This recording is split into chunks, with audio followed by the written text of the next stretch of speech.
معزز و مکرم سامعین کرام، ذرا تصور کیجئے وہ وقت جب پوری دنیا اندھیروں میں ڈوبی ہوئی تھی۔ کہیں شرک کا اندھیرا، کہیں ظلم کا اندھیرا، کہیں جہالت کا اندھیرا، کہیں گناہوں کی گھٹا توپ تاریکیاں، انسانیت چیخ رہی تھی، معصوم بچیاں زندہ درگور کی جا رہی تھی، طاقتور کمزور کو کچل رہا تھا، شراب و جوا عام تھے، خانہ کعبہ بتوں سے بھرا ہوا تھا۔ دنیا چیخ چیخ کر کہہ رہی تھی، کاش کوئی آئے جو ان اندھیروں کو مٹا دے، کاش کوئی آئے جو انسانیت کو سہارا دے، کاش کوئی آئے جو یتیم بچیوں کو سہارا دے، کاش کوئی آئے جو زندہ درگور کی جانے والی بچیوں کو بچائے۔ اور پھر تاریخ کا وہ عظیم لمحہ آیا جب 12 ربیع الاول کی بابرکت صبح طلوع ہوئی، جب آمینہ کے گھر سے ایک نور طلوع ہوا جس نور نے پوری دنیا کو منور کر دیا۔ وہ نور محمد عربی صلی اللہ علیہ وسلم کی ذات اقدس ہے۔ چمکا جہاں میں نور محمد کا ضیاء لے کر، آئی ہے رحمت خدا سب کو دعا لے کر۔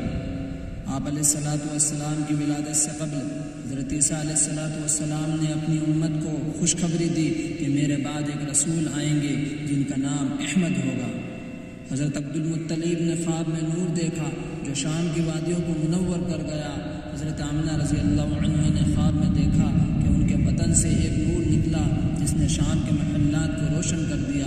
یہود و نصارہ کے علماء بھی جانتے تھے کہ نبی آخر الزماں کی آمد قریب ہے۔ واقعہ فیل پیش آیا۔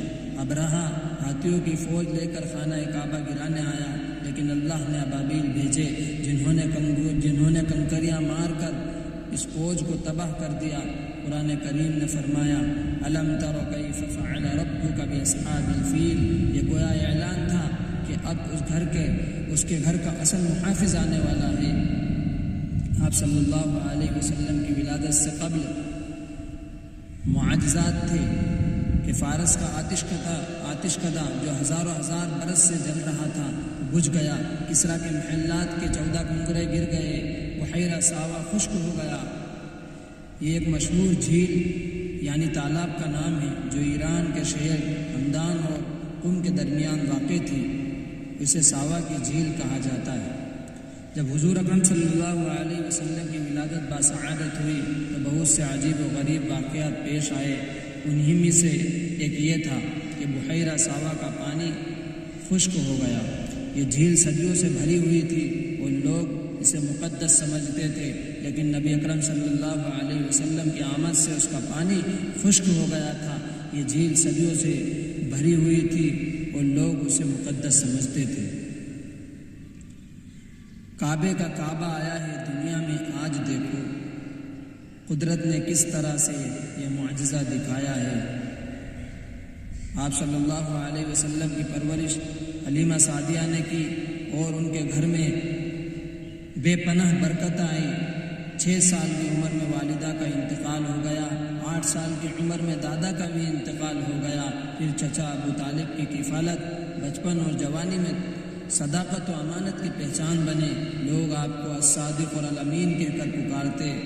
25 سال کی عمر میں حضرت خدیجہ رضی اللہ عنہا سے آپ کا نکاح ہوا۔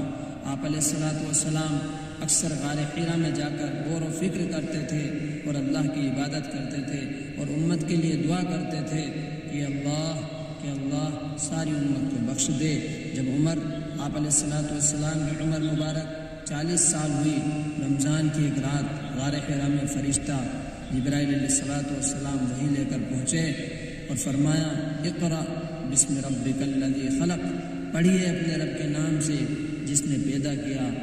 آپ صلی اللہ علیہ وسلم کو نبوت عطا ہوئی، وہ دنیا کو سب سے بڑا تحفہ ملا۔ شاعر نے فرمایا، یہ نور خدا ہے، یہ رحمت کی گھڑی ہے، دنیا کے لیے ہدایت کی یہ بڑی گھڑی